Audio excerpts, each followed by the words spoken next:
Pemirsa, juru sidang lanjutan kasus dugaan suap samo gratifikasi terkait proyek yang bersumber dari dana bantuan keduitan khusus tahun anggaran 2023 di Kabupaten Banyuasin. Nama mantan Ketua DPRD Sumsel, R.A. Anita Nuringhati, sering disebut singgung Majelis Hakim minta Anita dihadirkan.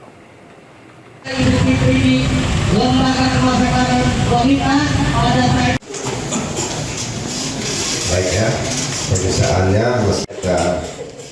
Sidang lanjutan kasus dugaan suap samo gratifikasi terkait proyek yang bersumber dari dana bantuan keduitan khusus tahun anggaran 2023 di Kabupaten Banyuasin baru lagi digelar di Pengadilan Negeri Palembang, juru agenda pemeriksaan saksi. Saksi tersebut yakni mantan Kepala Dinas Pekerjaan Umum samo Penataan Ruang PUPR Banyuasin, Ardi Afani. Juru kesaksiannya di hadapan majelis hakim yang diketuai Pauzi Isra. Jaksa penuntut umum sama para terdakwa serta kuasa hukumnya mengungkap ke kalau proyek bermasalah tersebut merupakan bagian dari usulan dana pokok pikiran atau POKIR Ketua DPRD Sumsel pas itu yakni R.A. Anita Nuringhati. Hal tersebut pas saksi dipanggil langsung oleh Anita untuk ngomong ke usulan POKIR yang sumber dananya bersifat bantuan khusus dari pemerintah provinsi.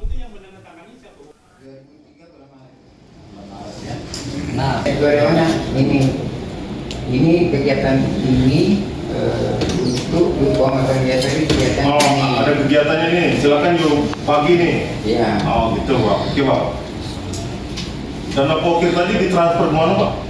Ke Pemkab Kabupaten Banyuasin. Pemkab Banyuasin. Dan ada juga proposal kerjaan.